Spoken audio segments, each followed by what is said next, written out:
Welcome to Straight Talk with Sandra Reish. Are you trying to master the game of life without success? There are secrets and strategies to living your best life. We'll share some of them with you on today's show. Take advantage of this series to become an expert at relationships. All relationships. It's time to live the life that you deserve to live. Now, here's your host, Sandra Reish. Welcome to Straight Talk with Sandra Reish, a show that is here to try to teach you, I can't speak today, try to teach you how to live your best life. So, as I always say, we're always talking about what's the topic. So before you go anywhere, let me tell you about today's topic. Today, I'm going to talk about, with my special guest, post-traumatic stress disorder. And that is a terminology most of us know, but I don't know if we all realize how much that comes into all our lives and in different ways. So there's the clinical post-traumatic stress disorder. So if you've been a victim of a very, a bad situation, perhaps you witnessed a crime, perhaps you were in a hostage situation, a car accident, something very suddenly, a cancer diagnosis, a very, very difficult situation, those are traumatic situations. So we are going to cover those, but we're also going to go more than that because one of the reasons I wanted to talk about this is because trauma, you get through the trauma and you have a tendency of thinking you're okay. Or it could be like a day-to-day trauma. And if it's not dealt with properly, you often will get symptoms of anxiety. And anxiety is really my special area that I like to talk about. It's a funny thing before I introduce my guest. Today, I had a situation, I'm not going to go into it, but I had a situation where something happened and I had a very visceral reaction. I know many of you listening have had those moments in your life where something happens and you feel like the shoe just dropped and oh my God, my life is over type of thing. And I have to say, I'm really happy Melissa's here. We're going to talk about her in a minute because she's going to help me process what happened. And by helping me process, hopefully she's going to help you because my fight or flight system, which if you've been listening to the show for a while, you know all about, got very triggered and I went into an emergency status. I literally couldn't breathe. And I don't think that was necessarily the best way to handle it. So we're going to get Melissa's expertise on how I should have handled a fearful situation. I think I have an idea, but she's going to guide me. So first of all, if you'd like to join the conversation, if you've had a trauma, you're in a trauma, or you had a trauma years ago and you still have some flashbacks, some symptoms, and you want to call us, we're at 1-866-472-5792.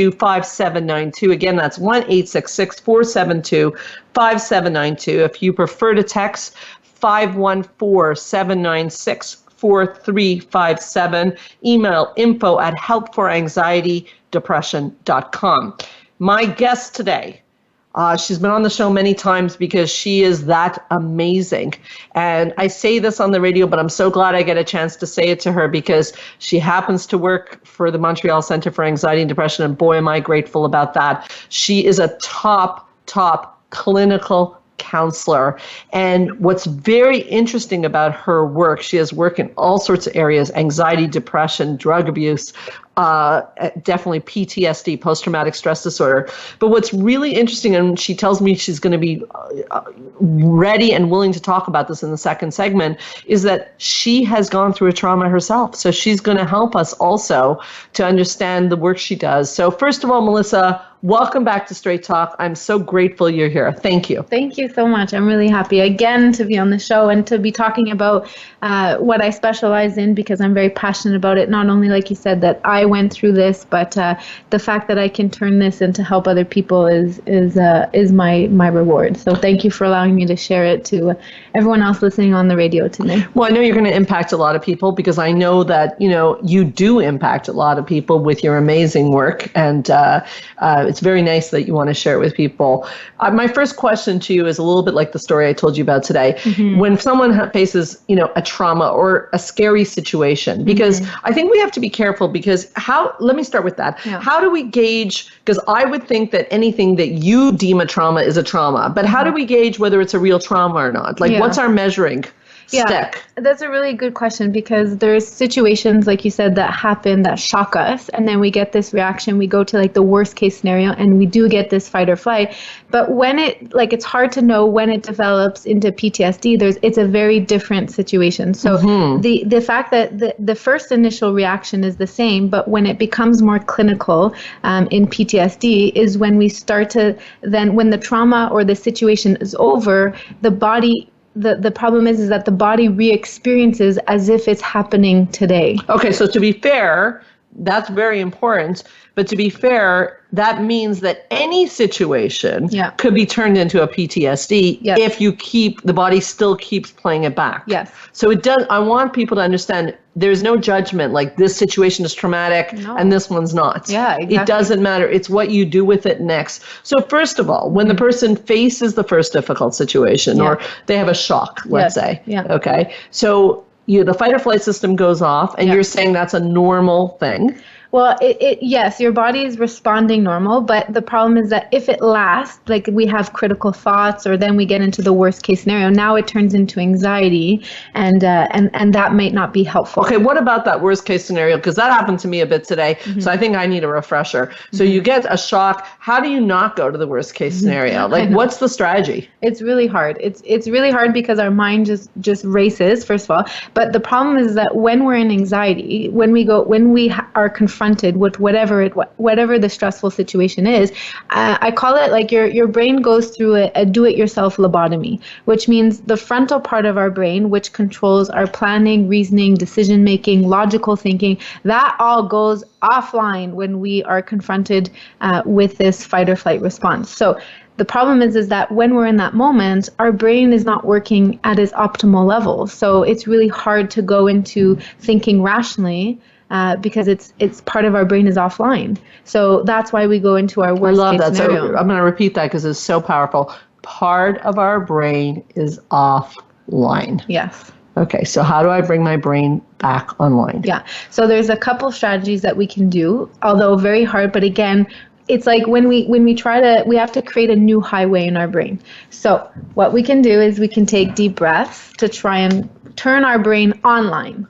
It's so funny that you say that. If I could just say that at a certain point, I felt like a very strong reaction to something, and I felt like an adrenaline rush, and it didn't feel good. It's not a good feeling. No. And so I said, "Oh my God, I've got to breathe." Yeah. And you know what? I just want to say for all our listeners and for anyone who ever hears about breathing, because sometimes it sounds trite, just breathe. It does. It really works. It works. But you have to stay with it, right? You do. It has to be consistent. It can't just be one or two breaths. Like, it really has to be consistent. And what I like to do is I like to add counting, because then that keeps my mind busy. Because although if I just take a nice inhale and exhale, that feels good, but my mind is still racing.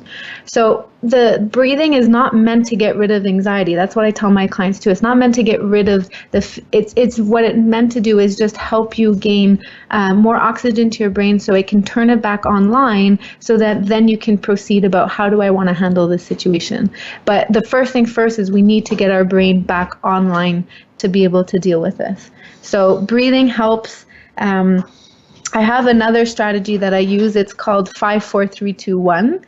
And so what we do is, this is really helpful with trauma too. Like, anytime that you get triggered or you're reminded, you have another thought about what happened to you, or even witnessing. A trauma can also be witnessing something else.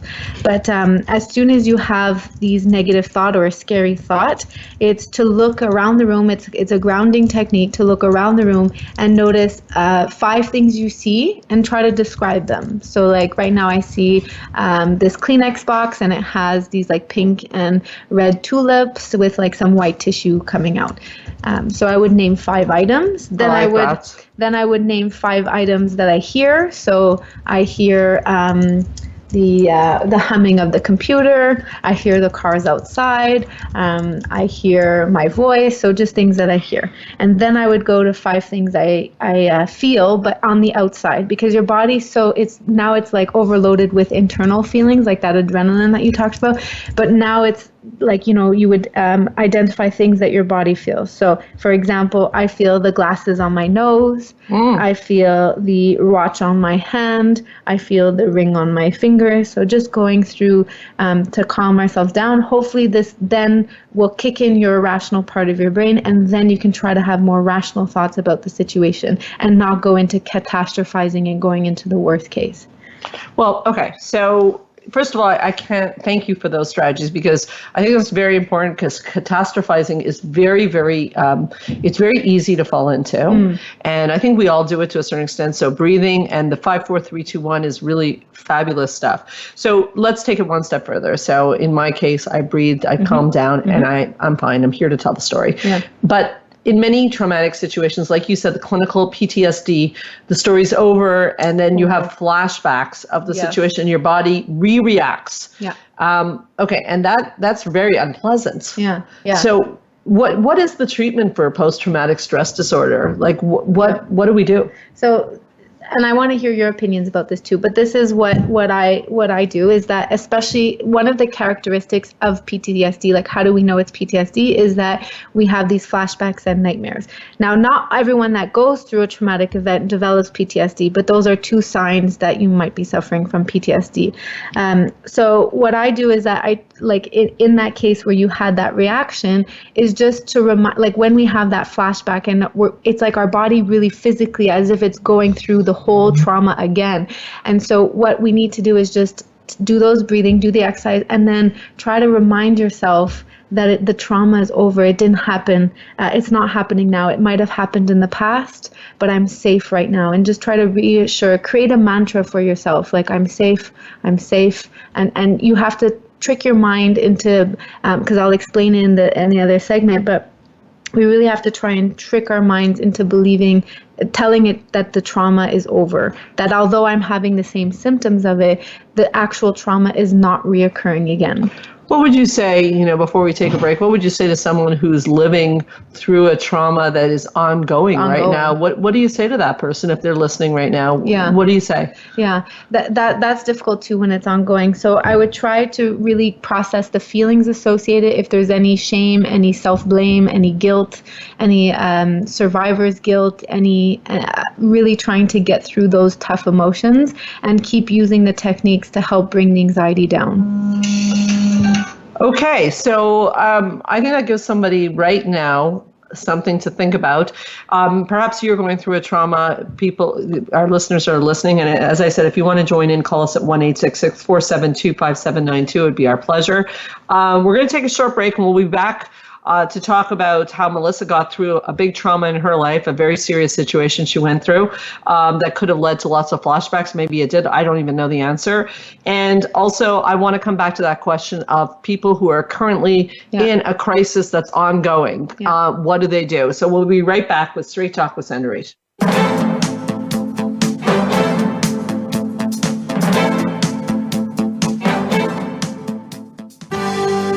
Your life, your health, your network. You're listening to Voice America Health and Wellness. Spa Munari is a full-service wellness day spa located at the heart of West Island, Quebec. Submerge yourself in beauty with one of our many treatments, specially catered to your needs. We offer facials, manicures, pedicures, hair removal, massages, body treatments, and so much more. Enjoy our ultimate relaxation experience with our spa packages. We offer a men's menu as well. Call us today to book your next appointment at 514-695-5040 or visit us on the web at spamunari.com. That's 514-695-5040 or spamunari.com. Join the therapist who is affectionately known as the Couple Whisperer, Sandra Reich, on her famous couple retreats and change your life forever. Sandra offers couple retreats in beautiful locations several times a year that can radically change your love life. Couples describe her retreats as life-changing. Regain that loving feeling, bring your intimacy to a new level, and rediscover excitement and joy. Find out more at helpforanxietydepression.com or call 514-796-4357. We all want love and safety. Now you can have it. Call 514-796-4357 or helpforanxietydepression.com.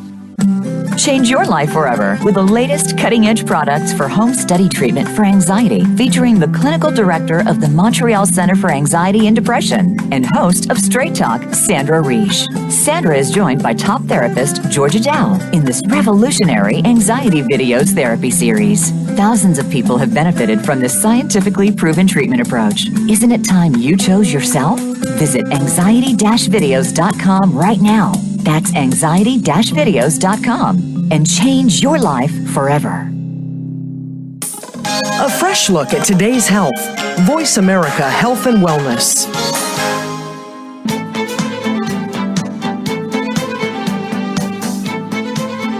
You are listening to Straight Talk with Sandra Reish. To connect with the program today, please call 1-866-472-5792. Again, that's 1-866-472-5792. You may also send an email to info@helpforanxietydepression.com. Now, back to Straight Talk. Here's Sandra Reish. So we are back to Straight Talk with Sandra Reish, and as I promised, I want to jump right back into this concept that, we're doing a show on post-traumatic stress disorder, which means it happened. But I am concerned, there's a lot of people that come to me that are in crisis situations that are ongoing, okay? And I want to make sure we speak to those people first before we go any further. Someone might be listening right now and is an ongoing crisis that they cannot just say, well, it happened then, it's over with. Yeah. What can we offer them right now? So what I would do is I would help them first get through, like I said at the beginning of the first break, just to really help them get through feelings of anger, guilt, shame, self-blame. So really trying to control those negative thoughts that are associated with whatever is going on right now. So really trying to, because if there is self-blame and guilt, it's hard to really work through the anxiety when there's it's creating the anxiety, right? Also on top of it. So we really have to work through those feelings. Really trying to do some body work. Mindfulness can be helpful, is understanding the reactions of anxiety, like identifying where in your body are you feeling this. And then how would you, in mindfulness, how would you approach this situation? Well, I think mindfulness is more your area, but I think anxiety is mine and as well as yours. And I think that you really hit upon anxiety being very important. And I think that working through the emotions and deep breathing and even taking a hot bath. Yeah. I mean, you're in a difficult situation, anything you could do.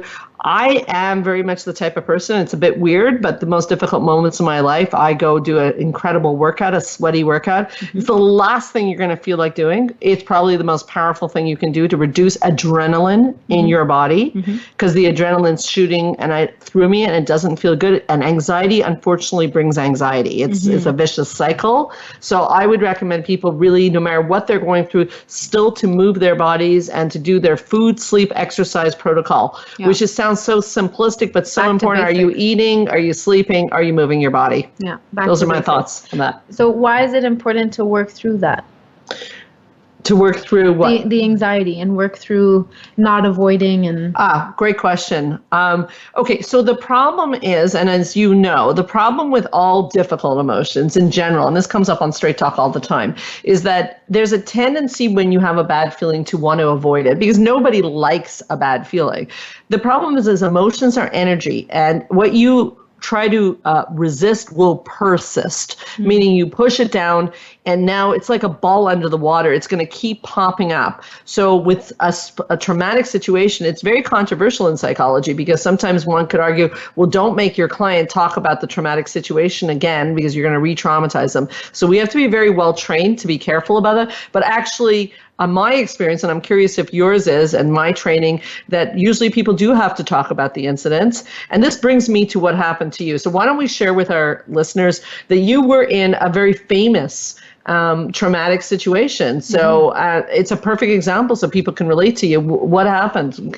Yeah, so 10 years ago, there was a shooting at Dawson. That's a college here in Montreal. Yeah, so it's a school, and I know there's a lot of other people that have gone through something similar, because there's a lot of shootings in the States. Sadly. And schools and movie theaters, and So it unfortunately happens quite frequently now. And so, so 11 years ago, there was a school shooting, and I already had anxiety to begin with. And then when which is an important piece, because then when So you're more prone. Right? Right. So when this incident happened, the thing is that my teacher had just let me go. So she finished class early, and I walked out the same doors, maybe maybe an hour before he walked in and started shooting. Wow. So the thing is, I wasn't actually physically there while the shooting happened. I had just left. But the problem is that I still had the same symptoms. And that's what made me feel really guilty, because, well, a lot of people say, well, you weren't there, so, you were safe. You just left school and you were on your way home and you were safe. And so I felt a lot of shame, and I started to criticize myself that, what, why am I feeling anxious? Why am I scared now and want to avoid going to school, going to movie theaters, anywhere that could be in an enclosed space that I could be potentially dangerous again? So which is a very important part that you talked about too, is that it doesn't necessarily have to directly impact you. It could be you don't have to actually be in the trauma to have it affect you. And there's a term for that. It's called vicarious trauma. So what I relate to on that, and I want to go further with you, is I don't know if you remember 9/11, you're a lot younger than me, but I remember when 9/11 happened, and 9/11 happens to be my birthday, so it was quite something. Yeah. But I really decided I'm not going on an airplane again, because I could just picture the situation, and it just seemed so scary to me. So what you're saying is, it doesn't matter that you weren't actually in danger. No. It's that it was too close to your backyard, and so then you were afraid of enclosed places. So what did you do to solve that? But for me, time helped, but I don't know what helped for you. Yeah, time didn't necessarily help, because I found that the more I was avoiding, the worse it was getting. So I wouldn't go to movie theaters. Wow, you really did avoid movie theaters because you were afraid of a shooter. Afraid of a shooter. I get that though. Yeah. So I avoided movie theaters. I didn't, however, avoid going to school. I was very anxious though, but I told myself I wouldn't let him win. Oh, I like that attitude right there. I will not let him win. So, and we could use that for, I will not let any trauma overtake me. I like that. Yeah, and it's about gaining back your power, because I felt I felt very powerless in that moment. Especially, isn't that the bottom line? When we feel powerless, that's the anxiety, right? Right? Is to feel things are out of our control. And the truth is, and I hate this statement I'm about to say, but things are always out of our control. Always. It's an illusion. Control's an illusion. I'm sick saying this, but it's true. It's true. But anxiety wants to convince us that we can have 100% control. Oh God, yeah. But no, it doesn't. It doesn't work that way. So that's one thing I did tell myself, even though I was very anxious, but to tell myself I knew that the avoidance at school, I wasn't going to let him win. But movie theaters, see, that would have affected my education. But movie theaters, I felt like it didn't have much of a consequence, so I felt like it was okay to avoid that. So how'd you overcome it? Well, the thing is, slowly I had to expose myself. So first I told myself, because I knew it was getting worse, I really had to slowly work through getting to a point where then I would go to the movie theater.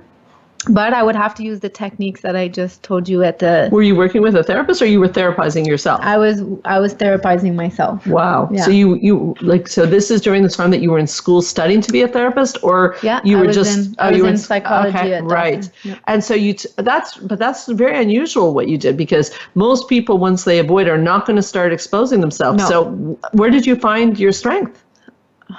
My support system, my family, people around me, my friends. So maybe that's a strategy, is to call upon your support system and ask for help. Don't go through this alone. So what do you say to your family? You say, I'm struggling, can you help me? Yeah, I called them. Well, they knew obviously what was going on, and they just reassured me that things, things that I could get through it, like trying to build up my confidence, because that's also what the anxiety said, is that if this were to happen again, I can't cope. Like I used to not joke, but tell, if I was there, I probably would have froze to death, because just the fear would have paralyzed me, which is the fight, flight, or freeze, because I'm a freezer. I'm a freezer too. And we're very rare. I didn't know you were a freezer. Yeah, I just freeze. I just freeze too. That's very dangerous, by the way. Small percentage of the population. Yes, but it is a survival response. It is? Can you say more? How is it a survival response? It's like my husband, when someone's about to attack me, I just stand there. He's like, that's not a survival response. Yeah, it is. is. How? Because if you imagine like the animal kingdom, Okay. right? It's like the animal plays dead, right? You play So dead. it's a smart, It's a adaptive smart. It's response. a very smart, but there's a lot of shame because a lot of people who are in a situation and freeze and don't do anything to protect themselves feel like it's their fault Okay. of what happened. But no, it's an actual very adaptive response to freeze, to play dead, to be not seen, to be. Actually, I heard on the radio with the Vegas shooting, there was a boy who said, "I'm just gonna play dead." He was shot and he just pretended to play dead to not get more shooting because he thought that the shooter would see him and move on. So freezing is a survival response. Okay, so what would you say then? Okay, so you had this incident as somebody who's gone through like a shooting in a school Yeah. and never got treatment and says they're fine. Yeah. What's the dangers in that? If not Yeah, I'd getting like to help? know what the dangers are. Yeah. Yeah. Well, the thing is that which I see in a lot of my clients is that the anxiety just gets so much worse. Would you say the control gets worse too? The control, yeah, because now we're trying to control everything in an environment to make ourselves safe. But the problem is we can try our best to make ourselves safe. But again, like you said, we don't have I can't control that this won't happen again. So, but you were able to slowly but surely Yes. go back into movie theaters, and you were able to. Yeah, but I controlled where I sat. Like I make sure I look at my exits. I make sure that I'm not sitting in the first row. Still to this day? Yeah. And is that a good thing, or is that? I find it is because even though I can't have control, I can feel safe. I can allow myself to feel safe in a situation where I don't feel safe. So as long as I feel like, okay, I can sit in certain places, for me, I feel safer going. It's not that because I'm actually going and I'm doing it. I get that. So anxiety, definitely, if it's not dealt with, is going to be a symptom that shows up. If it's not dealt with, I also think we need to mention depression, because I also think that emotions that are not dealt with get muted in the body into a depressed state. And I'm pushing down with my hand here, is that, and I think that's the whole concept of the world getting smaller and smaller. I can't go to a movie theater. I can't go to Vegas if this happened in Vegas. I can't go on an airplane because of 9/11. My world gets smaller and smaller. And still there's no safety for me. No. There's really no safety in life. And so how do we resign ourselves with the fact that life is not safe? Yeah. How do we make sense of that? To me, what I had to learn is acceptance. Okay, acceptance is a good point. And I think we're going to take a break and come back and talk about acceptance, because acceptance is a powerful, powerful concept in psychotherapy. And hard to achieve. So hard. And you said that you've suffered anxiety. I'm curious how you mastered acceptance. Not easy. Okay, so you know what? On the commercial, think about in your life how well you do with acceptance. And we'll come back. We'll explain how to build that muscle. We'll be right back.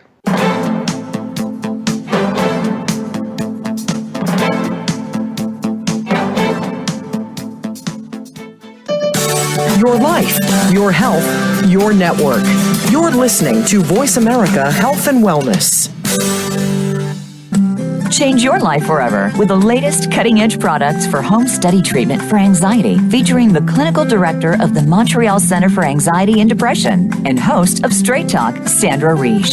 Sandra is joined by top therapist Georgia Dow in this revolutionary anxiety videos therapy series. Thousands of people have benefited from this scientifically proven treatment approach. Isn't it time you chose yourself? Visit anxiety-videos.com right now. That's anxiety-videos.com and change your life forever.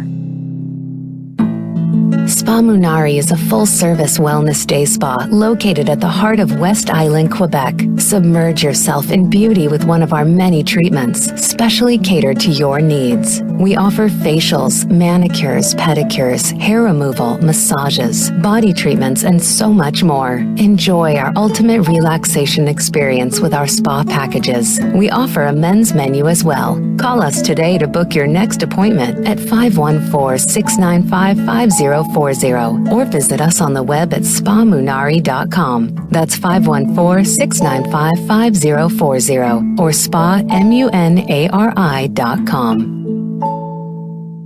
Join the therapist who is affectionately known as the Couple Whisperer, Sandra Reich, on her famous couple retreats, and change your life forever. Sandra offers couple retreats in beautiful locations several times a year that can radically change your love life. Couples describe her retreats as life-changing. Regain that loving feeling, bring your intimacy to a new level, and rediscover excitement and joy. Find out more at helpforanxietydepression.com or call 514-796-4357. We all want love and safety. Now you can have it. Call 514-796-4357 or helpforanxietydepression.com. Your life, your health, your network. This is Voice America Health and Wellness.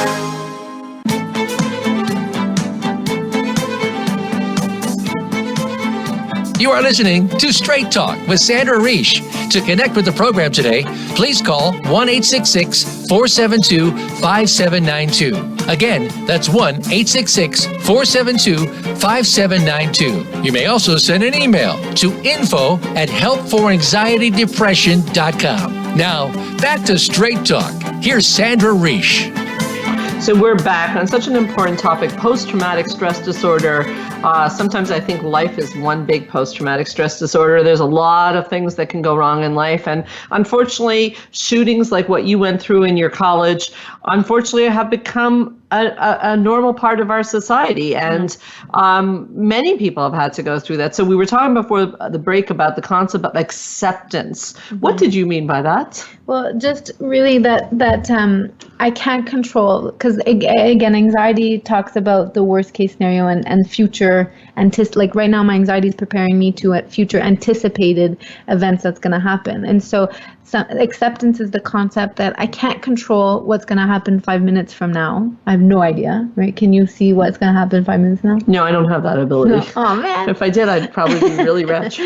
And then I can't control what happened 5 minutes ago. Right. Like I wish I could go back in time and say something that I wish I could say, but I can't. So the only moment that I have total control of is right now. So I try to just accept that, try to be in the present moment and tell myself that, like, again, it goes back to the concept that, do I want to let him win? And if I don't accept that there could be, like I was going to New York and I was really scared to go to New York, but I told myself, if I let him win, then it controls my life. So really trying to be okay with the fact that there's uncertainties, but I feel I build up on my tolerance to trust myself to know how to get through those moments again. It's interesting, when you were talking just now, I couldn't help but think of terrorism. Yeah. And terrorism works that way, is to try to make people live in fear. And the only way to deal with terrorism is to not let them win, as you say, and not give in to the fear, and still get on the airplane and still go places. Exert some caution, like you in the movie theater on the aisle row. Yes. I don't know. How does that make you safer, by the way, on the aisle row, just so you could get out quick? I get out quicker. Okay. Yeah. Right. It's funny. I like exit rows too. I wonder if that's why. Yeah. So exert some, a little bit of as much control as we can have. Not much in an airplane you have, no matter where you sit, you're in possible danger. Yeah. But it's like a cost benefit analysis of life. Yeah. You do your cost benefit, and there's so many things to be afraid of. There's no end to it. So how do people build their acceptance muscle? Like, you've done it, but somebody listening is like, but I don't accept that I could get shot, and I don't want to send my kids to school and they can get shot, and I don't want to go on an airplane and possibly have a terrorist attack. So how am I supposed to become accepting of things that are unacceptable? Yeah. I'd like to know what you would say to that. Yeah, it's a really good question. So again, just trying to tell myself, because it's really not just saying it is what it is. That statement irks me, because it's not just saying, I don't like it. It is what it is. No, I don't like that, because we say that with our head, but we don't really feel it, right? So it really has to be a mind, body, and spirit. Just accept, and acceptance is not just a one-time thing. It's like, for me, even to this day, I have to remind myself of this acceptance. So what I tell myself is that, I can't control other people's reaction, but I know that in my life, this is how I want to live my life, and really just telling myself, I can do this, I can get through this, and I can't control. It's really just how you talk to yourself. Because if you talk to yourself, well, what if this happens? What if that happens? And all the what ifs, it's really hard. So just remind myself of the time that I did get through it, and knowing that I can cope. But what helped me too was identifying my anger. Yeah, because instead of feeling scared, if I just feel angry instead in a healthy way, it makes me less scared. Okay, so what does that mean? Because I suppressed a lot of my anger that I had towards the shooter. And then I just became, my anger turned into fear. It turned into me being scared of my life. But when I learned how to accept my survivor's guilt and be angry instead, angry at this happening, I felt more powerful. I felt more in control. Sense. So repressed anger, just to review, is turns into anxiety. That's a well-known psychological truism. So when you express your anger, so again, I think of me exercising to loud music and sort of like having how did you deal with your anger? Like, did you like punch a pillow? What does it mean? I just learned how to identify it in my body without suppressing it. So know where anxiety lives in your body. It's usually in your chest and your heart rate and all those symptoms. But anger lives somewhere else in your body. Where does it live? Well, usually it starts in my feet. Yours, it starts in your feet. Really? Anger starts from the bottom. I thought anger starts in the solar plexus. No, for me, anger starts in your feet. It starts bottom up. Really? So it starts. But that's actually a really good sign. It means that you're very connected. Mm-hmm. So my toes clench, and so just allowing it to sit in my body, and then I just get angry about the situation, and that fuels me for an action. Not that I do anything with the anger, but at least I'm angry about it versus being scared. And now a lot of people say, well, why would you want to be angry about it versus being scared? So great question. What would you say? I would say that when you're angry, you're in a more powerful state than when you're scared. So I think anger can be really helpful here. And I'm not saying we don't want to create rageaholics. No. But I think that, I really like what you're talking about is to get in touch with the fire in your toes. I would call it fire in your belly, but in your case, fire in your toes is to take your stance. And you see, anger, it's an important point that you bring up because anger is very uncomfortable, especially for women. Very. Okay. And yet it is an important emotion. Very important. So what do we do when we have an emotion that's uncomfortable, like anger? We don't want it in our bodies, but yet you're saying it's very good for us to work through it. But learning how to tolerate it without letting it get out of control. So how do you do that? Just learning how to feel it in your body without letting it turn into anxiety or. But how long? Like, how long do you stay angry? Well, for me, it was just every time I think about it, when I notice I'm getting scared, if I take the lid off anxiety, what am I feeling underneath? The answer is I'm actually angry that people do this. I'm angry. But what also helped me is that not to stay stuck in the anger, I have to validate it. But what I also told myself was that I have to come to a place of acceptance and compassion that although it was like not okay what he did and he actually hurt a lot of people and it was not okay what he did, but I have to reframe it that he must have been very sick to be able to do that. And I'm really glad you're saying that because from where I sit, that's a very important piece of the puzzle. So we've gone through sort of, an anxiety response, getting in touch with your anger, breathing, exercising, working through the emotions. And then you talked about anger and being angry that someone could take your power away like this. But I'm so happy that you brought up compassion because I know people are going to struggle with this because this whole concept of forgiveness when people do terrible things is very, very, very hard for people. But it is the most important piece of the puzzle. So I want to say a few words on this. Yeah. I want you all to hear this very carefully. Forgiveness and compassion is not for the other person. It's for you. So people take your power away. Unfortunately, it happens. This is an extreme case where it happens. As long as you stay hooked in the anger or anxiety, you're literally in bed with them. It's the compassion and the forgiveness that will allow you to separate and walk away from this incident. Am I right or wrong, Melissa? I loved how you said that because thank you. And it took me so long. Like, how could I forgive this person that came into a school and hurt so many people? How can you forgive the unforgivable? Exactly. But like I said, I loved how you put it because it's not about saying what they did was okay. It's saying I can no longer hold on to this. I can no longer hold on to this. So I'm choosing. Beautiful. I'm choosing to acknowledge my feelings, but also to be able to let it go and understand that this person must have been really hurting, really sick in order to do that.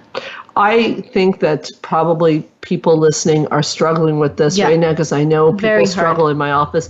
But I really want to stay on this for a bit. We're going to take a break soon, but we're going to stay on this because I really want to highlight again what you said, that forgiveness and compassion is setting yourself free. So if you've gone through a trauma in your life, and you're listening to Straight Talk and you're like, whoa, you're telling me to forgive this perpetrator who did this horrible thing to me? Yeah, I am. And forgiveness does not mean that the behavior was okay. It does not mean that. I think that we really don't understand forgiveness that way. We tend to think like it's saying it was okay. We're condoning the behavior, and we're now saying we're going to be friends and go for lunch together. Oh, yeah. No. We are not going for lunch together with the guy who did that. No. Okay. But again, it's a release. And also, we see incredible cases where people come through a forgiveness. And we also see incredible cases where people, have you seen this in your office? Because I have, where people hold on to bitterness and anger for 25, 30 years. It literally changes their faces. Changes everything. And who won that? Yeah. Who won that? Not you, unfortunately. The perpetrator did. They did. Because they still have this reaction and hold. And the best gift that I gave myself was to give him some compassion. So did you literally feel a difference as yeah, but it had to be a daily thing. Like, it wasn't just a one-time thing where I said to myself and then I felt better. No, I have to remind myself. It's a conscious effort I have to make to remind myself every time I want, because I can go easy to blame him, but would that help me? Would that help me? I have to get in touch with my anger to feel more powerful, but getting stuck in the anger and blaming, that's not going to help me either. So once I acknowledge my feelings towards it, then I can go into reminding myself. But it's a daily thing to this day to just remind. Right? It doesn't have like as much of a hold, but just I still remind myself that. So this is all part of the treatment of PTSD, right? Yes. So acceptance and compassion. And when people have the reoccurring nightmares, this is stuff that has not been worked through, right? No, yeah, that I want to talk about too when we come back, is how to deal with flashbacks and nightmares. And I can share my story of how I got through that too. Okay, well, that's a good segue for a break. So we'll be right back on Straight Talk with Sandra Reish.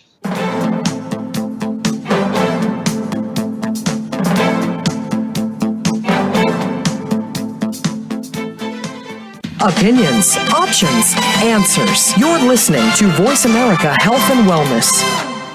Join the therapist who is affectionately known as the Couple Whisperer, Sandra Reish, on her famous couple retreats, and change your life forever. Sandra offers couple retreats in beautiful locations several times a year that can radically change your love life. Couples describe her retreats as life-changing. Regain that loving feeling, bring your intimacy to a new level, and rediscover excitement and joy. Find out more at helpforanxietydepression.com or call 514-796-4357. We all want love and safety. Now you can have it. Call 514-796-4357 or helpforanxietydepression.com. Spa Munari is a full-service wellness day spa located at the heart of West Island, Quebec. Submerge yourself in beauty with one of our many treatments, specially catered to your needs. We offer facials, manicures, pedicures, hair removal, massages, body treatments, and so much more. Enjoy our ultimate relaxation experience with our spa packages. We offer a men's menu as well. Call us today to book your next appointment at 514-695-5040 or visit us on the web at spamunari.com. That's 514-695-5040 or spamunari.com. Change your life forever with the latest cutting-edge products for home study treatment for anxiety, featuring the clinical director of the Montreal Center for Anxiety and Depression and host of Straight Talk, Sandra Reish. Sandra is joined by top therapist Georgia Dow in this revolutionary anxiety videos therapy series. Thousands of people have benefited from this scientifically proven treatment approach. Isn't it time you chose yourself? Visit anxiety-videos.com right now. That's anxiety-videos.com and change your life forever. Your life, your health, your network. Voice America Health and Wellness.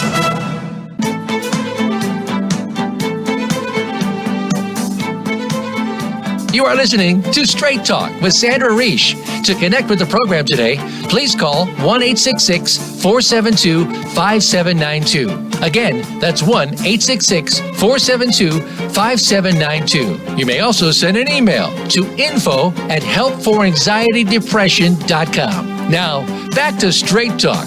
Here's Sandra Reish. I'm so grateful to my special guest, Melissa Henley, clinical counselor. And if you want to reach her, they can call 514 777-4530. Yeah, if you have questions or trauma in your life, I mean, she's such an expert. You're offering such wisdom to our listeners. So you were in the middle of talking about flashbacks and nightmares, which are very typical of people who've gone through trauma. So what are your thoughts on this? Yeah, so the thing about with the flashbacks is that because we have two parts of our brain, the limbic system that controls this response. So we have the amygdala, which that controls our emotions, all our emotions. So when you get a phone call from someone you love, the emotion, the happiness and the love that you feel is your amygdala. And then the hippocampus is a part of your brain that deals with memory. So facts, it remembers all the facts of the situation, and all the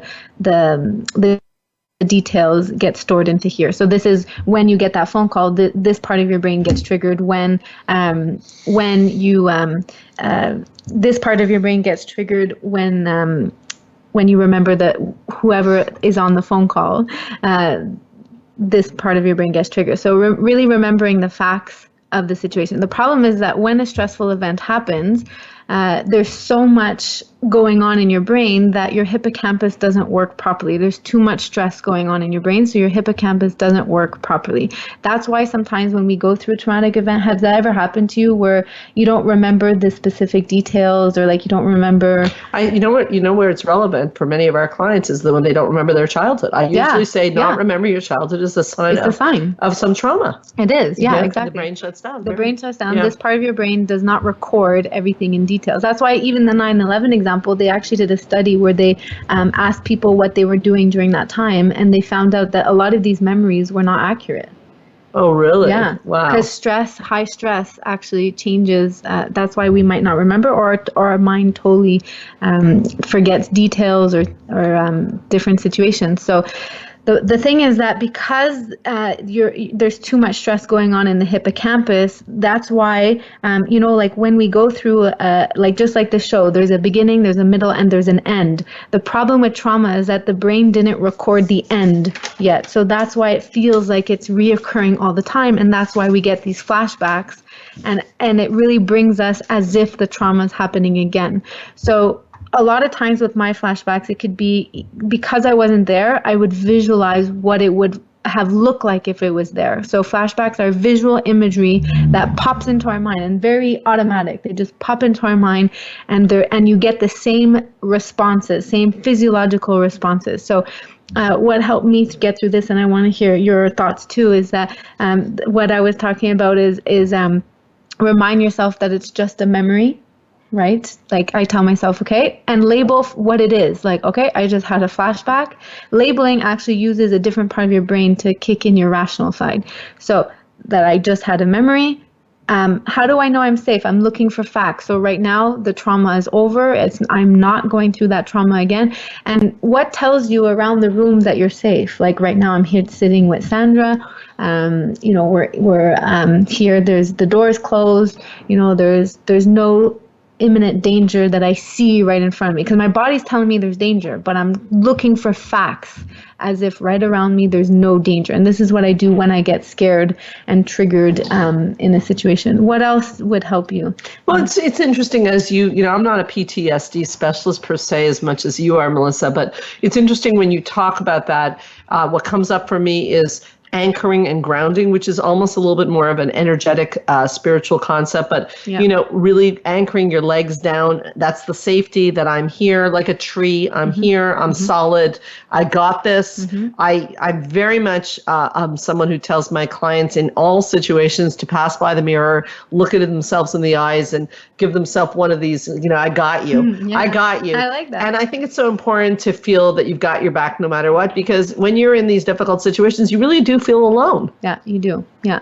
And how I got through nightmares, because still to this day, I will have a nightmare. So they don't necessarily, for me, they didn't go away, but they're a lot less frequent and they're a lot less intense. But what I do, there's two ways we can do, because a lot of my nightmares, they don't have an ending. It's so annoying. That is annoying. It's just the trauma, and then there's no closure, there's no ending. And so I wake up feeling really distressed. And so there's two ways. One, I want you to finish that story. So one, we can make it more realistic. Like, for example, I wrote down my nightmare in details, and then what I did was I told myself, okay, the ending, so that nobody got hurt, and I can make it up to be whatever I want it to be. So nobody got hurt. They arrested him. That's such a great strategy, Melissa. Yeah, they arrested him, and he's now getting help because obviously, again, my compassion tells me that he was really sick and struggling. So he's getting help. So this is not actually true. No, this it's is not just true. your story. It's just a way for me to change the nightmare, because I don't want it to end on a very distressing, no closure note, right? The second way I do is that I like humor, so I try to add a little bit humor, not to dismiss the situation, not to discredit it or to make fun of it, but to me, when I have this nightmare it's always a shooting, so it's different places, but it's always somebody shooting me, and I'm running away. So that's my nightmare. So I visualize the gun turning into a banana. Oh, that's great. Yes, because I add a little humor to something, and I'm not scared of a banana, right? So and look, the joke's on him. It turns into a banana, and everybody's safe. So you can use something totally make a movie, that Superman comes in or Superwoman comes in and rescues and everything's okay, or you can use it to be realistic, where that nobody gets hurt. You could create different endings to the story. Okay, so one thing that as I'm listening to you and we're getting to that point in the show, I want to make sure we finish up with is, certainly it's my opinion, I want to check if it's yours, that if you have gone through a traumatic situation, would you agree that it's a wise idea to work with a professional? Yes, 100%. Can you say why you feel 100%, because the feelings are so intense, and because there's a lot of complex feelings like the shame, the self-guilt, the survivor's guilt, the blame, because of the avoidance. So the therapist can help you through not to avoid certain situations, so it doesn't let the anxiety grow. The therapist can help you also explain trauma and use techniques to help you get through it. What do you suggest too of why it's a good idea? Well, I think it's so important, and because I think that you need someone who's not emotionally attached. That's the bottom line. Yeah. But I think it's, we're just about out of time, but I think it's really important to find the right person. And so we've given our number. I'll repeat it again. It's 514-777-4530 if you want to work with Melissa. But this is not just a sales tactic. So there are many, many clinics all over the world at many different price points. It's extremely important to me that people know that. And I will say, whether it's our clinic or another one, I think it's important for me to say today on the radio, because I don't say it enough, is that, as I said, even if it's at our clinic, if you don't feel comfortable with your therapist, it's the wrong therapist.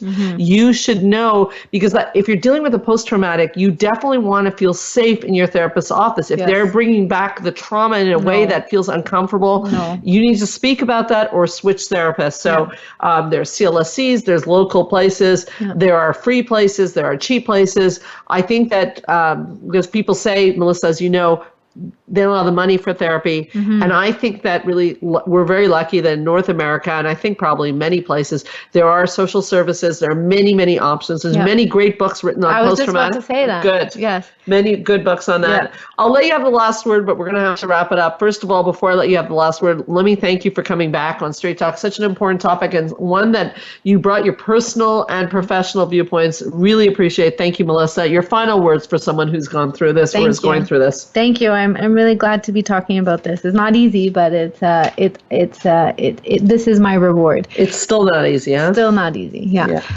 But what I'd like to say is that try to make different meaning about the trauma, even if it's ongoing. Like, again, try to make different meanings. So what I did too is I made a list about what I've learned from my trauma. So the things that I the benefits, like what I grew as a person, I understand myself better, and it led me to go into this field to give back and to talk about other people with their trauma. So I'm not grateful that this happened, but I'm grateful where it has led me. Fabulous. Very, very smart words. And I think that turning lemons into lemonade is a motto I live by. So thank you so much, Melissa. That's all the time we have left today. Thank you. I'd like to also thank the sponsor of our show, Spa Maneri.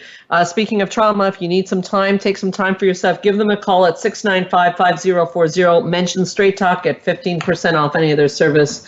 And of course, most of all, I'd like to thank all of you for listening to Straight Talk with Sandra Reish, and I'd like to invite you all to come back next week.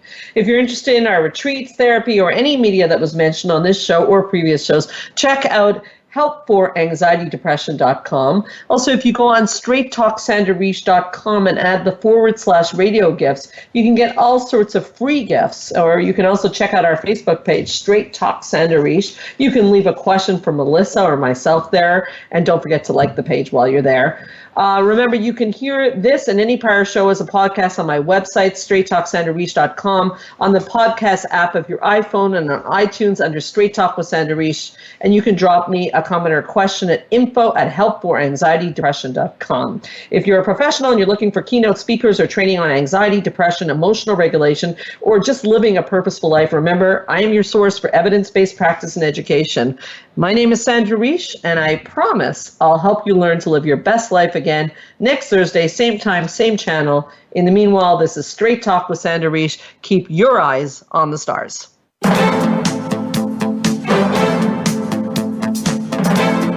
Thank you for listening to Straight Talk with Sandra Reish. We hope you've enjoyed today's show, and we'll tune in again next Thursday at 3 p.m. Pacific Time, 6 p.m. Eastern Time on the Voice America Health and Wellness Channel. Now, go live your best life.